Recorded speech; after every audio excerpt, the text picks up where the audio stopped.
हाँ नमस्ते बच्चों, आज अपन पढ़ेंगे अलंकार। और ये अलंकार में अपने जो काव्य वाले पाठ हैं उनके लिए बहुत जरूरी टॉपिक है। और ये 2 नंबर का आता है परीक्षा में, जिसमें अपने को पंक्तियों में अलंकार बताना होता है, उसकी परिभाषा बतानी होती है।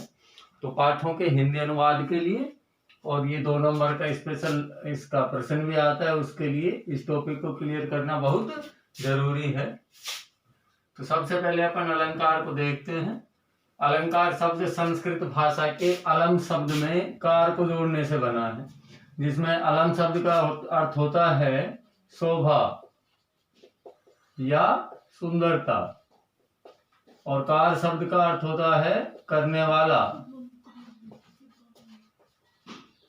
इस हिसाब से अगर अपन देखते हैं तो अलंकार का अर्थ होता है सुंदरता को बढ़ाने वाला या शोभा को बढ़ाने वाला। तो इसमें अपन परिभाषा में और भी क्लियर हो जाएगा। तो अभी अपन देखते हैं इसमें कि अलम शब्द में कार शब्द जोड़ने से बना है, जिसका अर्थ होता है शोभा बढ़ाने वाला या सौंदर्य को बढ़ाने वाला। अब इसकी अपन देखते हैं परिभाषा। काव्य में सौंदर्य को बढ़ाने वाले तत्व अलंकार कहलाते हैं। यानी कि हमारा जो काव्य होता है, जो पद्य होता है, उसकी सुंदरता को जो तत्व बढ़ाते हैं वो अलंकार कहलाते हैं। एक तरह से साधारण शब्दों में अलंकार का अर्थ आभूषण भी होता है, और जिस प्रकार से जो आभूषण है वो हमारे मनुष्य की सुंदरता को शोभा को बढ़ाते हैं, ठीक उसी प्रकार से काव्य की शोभा को बढ़ाने वाले तत्व अलंकार होते हैं। काव्य का आभूषण है ये। अलंकार 3 प्रकार के होते हैं। नंबर 1 शब्द अलंकार, नंबर 2 अर्थ अलंकार, और नंबर 3 उभय अलंकार।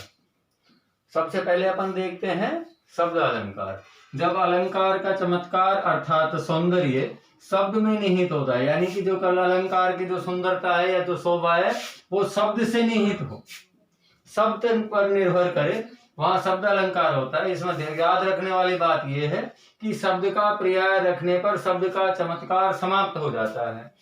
शब्द अलंकार वो हैं, अगर हम एक शब्द की जगह उसके दूसरे पर्यायवाची शब्द का प्रयोग कर लेते हैं तो वह जो सुंदरता है, वह जो चमत्कार है, वह समाप्त हो जाता है वहां। अच्छा, इसमें देखते हैं अपन शब्द अलंकार में अलंकार कौन कौन से आते हैं।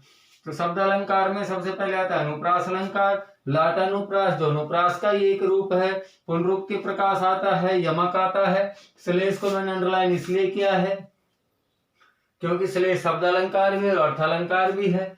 विप्स आदि जो शब्द अलंकार हैं ये इसके एग्जाम्पल हैं। इसके अलावा और भी हैं, मैंने कुछ लिखे हैं यहाँ पर ताकि आपको क्लियर हो जाए। तो ये तो अपना दूसरा जो प्रकार है वो है अर्थ अलंकार। जब काव्य में अलंकार का चमत्कार अर्थ में निहित होता है, यानी कि शब्द से कोई फर्क नहीं पड़ता है, चाहे शब्द का पर्यायवाची भी प्रयोग कर दिया जाए उससे कोई प्रभाव नहीं पड़ता है, वहां पर अर्थ अलंकार होता है। इसके एग्जाम्पल है उपमा, उत्प्रेक्षा, रूपक, उदाहरण, विरोधाभास आदि अलंकार जो है वो अर्थ अलंकार के एग्जाम्पल हैं। नंबर 3 पर आता है भैया उभय अलंकार। उभय अलंकार का मतलब जो शब्द अलंकार भी हो और अर्थ अलंकार भी हो। जब शब्द का चमत्कार शब्द एवं अर्थ दोनों में निहित होता है, वहां उभय अलंकार होता है। इसका एग्जाम्पल है श्लेष, यानी कि श्लेष शब्द और अर्थ दोनों से उसमें सौंदर्य उत्पन्न होता है। अब अपनी 12वीं कक्षा की अपन बात करते हैं। तो 12वीं कक्षा में जो पाठ्यक्रम है उसमें कौन कौन से अलंकार सम्मिलित किए गए हैं उनका हम यहाँ पर विस्तृत अध्ययन करेंगे। और इसमें सबसे पहले आता है अपना अनुप्रास। मैंने आपको बताया था अनुप्रास शब्द अलंकार का एक अलंकार है। अब अनुप्रास की परिभाषा अपन देखते हैं। सबसे पहले तो जब काव्य में एक ही वर्ण या शब्द का प्रयोग 2 या 2 से अधिक बार हो, वहां अनुप्रास अलंकार होता है। यानी कि एक ही वर्ण या शब्द, देखिए भाई, वर्ण मैं च आदि शब्द, कोई भी शब्द,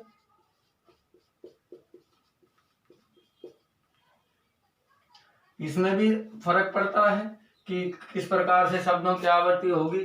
तो यहाँ पर हम हालांकि जो अनुप्रास है वो वर्णावृत्ति पर आधारित होता है, लेकिन फिर भी इसमें कुछ शब्द भी, जैसे लाटानुप्रास है उसमें शब्दों की आवर्ती होती है।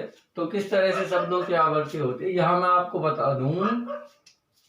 शब्द आवर्ती जो है, ये शब्दावृत्ति जो है ये अनुप्रास में होती है, यमक में भी होती है, पुनरुक्ति प्रकाश में भी होती है। अनुप्रास का एक भेद है लाटानुप्रास। लाटानुप्रास में यानी कि इसमें शब्द की आवर्ती तो होती है लेकिन अर्थ नहीं बदलते हैं और आवर्ती क्रमशः नहीं होती है। यमक अलंकार में हम देखते हैं तो यमक अलंकार में क्या होता है, शब्द आवर्ती होती है लेकिन हर बार उसका अर्थ बदल जाता है। पुनरुक्ति प्रकाश में हम बताएं तो इसमें शब्द आवर्ती होती है, अर्थ नहीं बदलता है लेकिन शब्द आवर्ती क्रम से होती है। जैसे कल कल, पल पल, धीरे धीरे। हालांकि पुनरुक्ति प्रकाश आपके पाठ्यक्रम में नहीं है लेकिन आपकी सहूलियत के लिए, ताकि आपकी समझ विकसित हो सके, इसके भी मैं आपको कुछ एग्जाम्पल और इसकी परिभाषा वगैरह जो है वो मैं आपको बता दूंगा। दूसरी इसकी परिभाषा अपन कह सकते हैं, जब काव्य में एक ही वर्ण की आवर्ती बार बार हो वहां पर अनुप्रास अलंकार होता है। ये परिभाषा लिख दें या ये परिभाषा लिख दें, दोनों का सेम है, दोनों ही सही है। उम्मीद करता हूं यहाँ तक आपको ये बहुत अच्छी तरह समझ में आ गया होगा। धन्यवाद।